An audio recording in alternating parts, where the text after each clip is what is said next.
distinguished guests and good citizens of Newbury, play silence for your mayor. The Kennet Valley Guild of Weavers and Spinners and Dyers invite you to join them over today and tomorrow as we celebrate the 200th anniversary of the Newbury coat. The story of the Newbury coat was that in 1811 a mill owner called John Coxeter boasted about his wonderful new machinery. He said he could turn a fleece into a coat for a man in a day. At a dinner party, Sir John Throckmorton told his guests about the boast. They thought it was impossible, and they betted him 1,000 guineas that it couldn't be done. So at sunrise on the 25th of June, 2 sheep were shorn. It took 13 hours and 20 minutes for all the processes to be completed, and by 8 o'clock that evening, Sir John Throckmorton sat down to dinner wearing the Newbury coat. Now, exactly 200 years later, over the weekend of the 25th and 26th of June, the Kennet Valley Guild were going to make another coat, and they hope to do it in record time. So I'm going to ask the Mayor please to count 5, 4, 3, 2, 1, go, and then the sheep will start to be shorn. 5, 4, 3, 2, 1, share!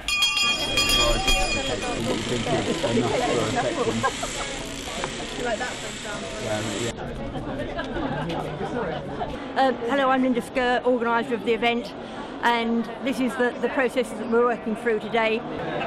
Sheep have been shorn and the wool has been run into here.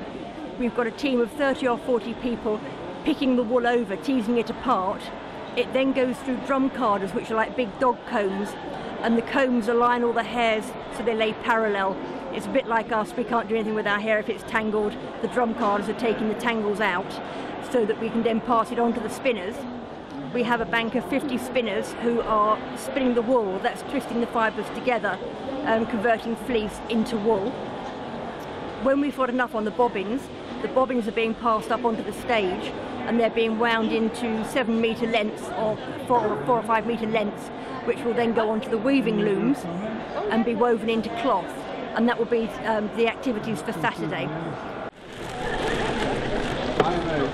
We're picking. We're sorting out the fleece to go down to the carders. The fleece has been washed, and what we're doing now is we're making it suitable really to go on the drum carders.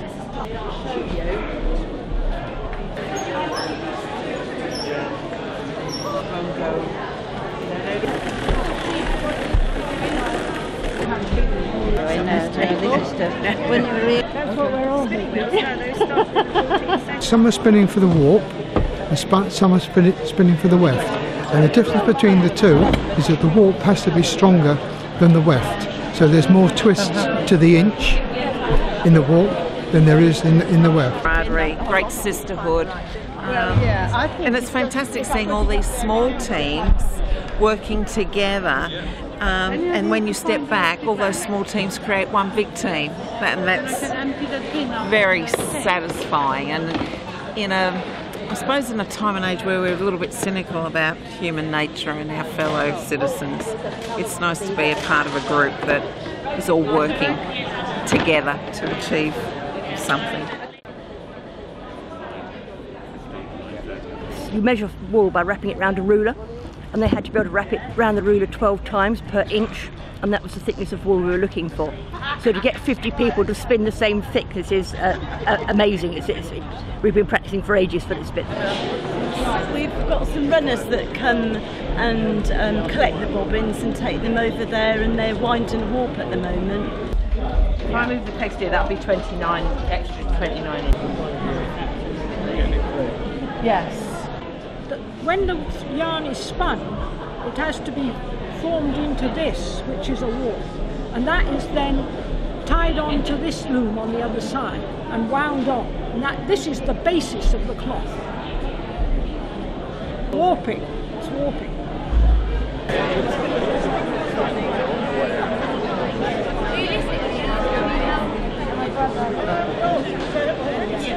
So the warp are the long threads which are laboriously tied onto the loom.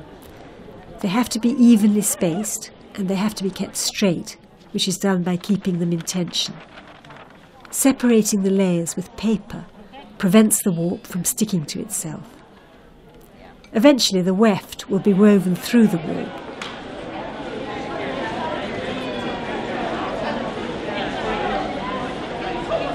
The spun wool has a tendency to curl up, and winding it into balls before it goes onto a shuttle makes it easier to handle.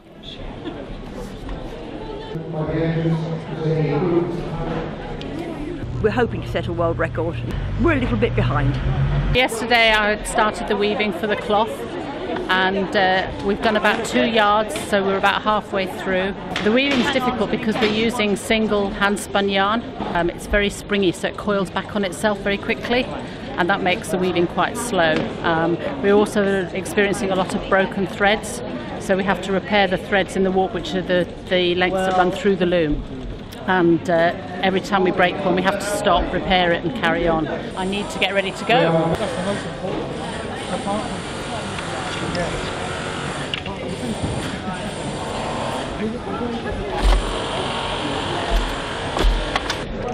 Yesterday my back was so sore. Once the cloth's woven, the cloth will go into a bathtub with soapy water, and the VIPs will march up and down on the spot to make the fibres fall together.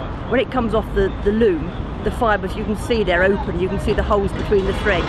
But by putting it in a bathtub and marching on it, it shrinks slightly and all the fibres hold together, so you get a solid piece of cloth, hopefully without holes in.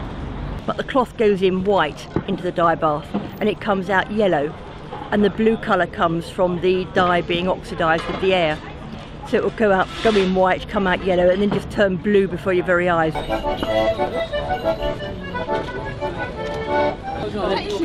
Nor did I, but I'm here, so...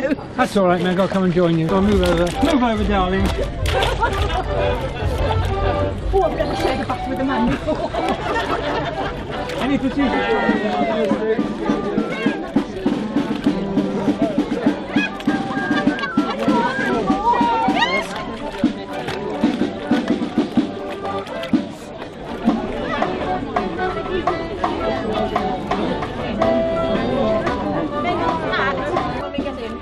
Yep. Are we ready? Go. Go, go, go, go, go. In quick fist. Blue. Right. No, you come your back end. green. Not your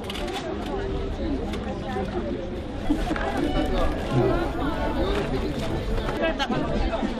Green and the air will automatically turn Meg, I need you up here. blue. I can't do this. Look. Quick. Meg, it's teeth. Sorry.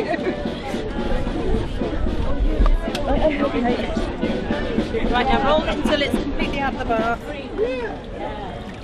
That's it.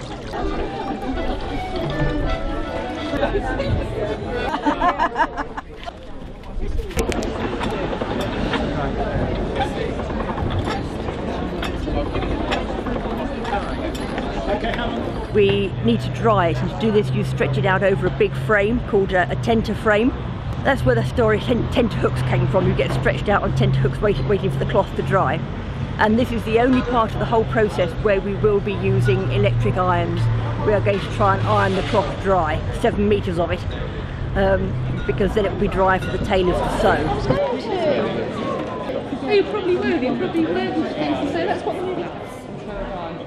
It is not rocket science.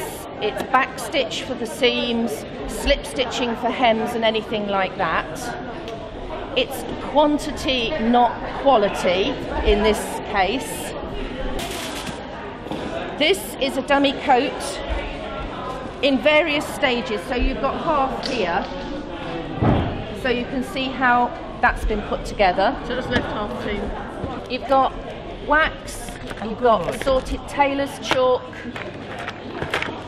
I have put pins in. I'm advised that using safety pins would be better, but for those of you that really feel you need pins, they're there. That can go to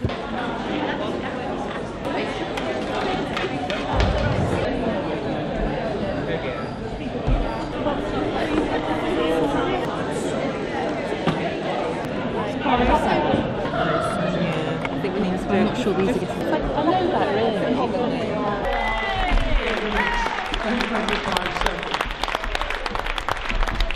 There he is.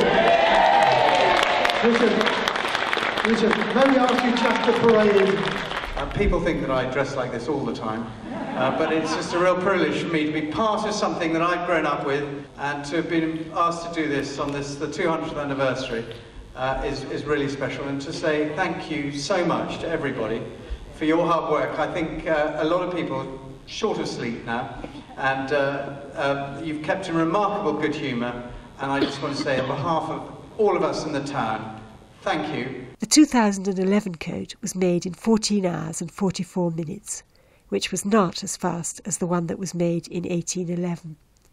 But John Coxeter would have used the very best machinery that the Industrial Revolution could provide, whereas the Kennet Valley Guild did it by hand. Oh, yeah!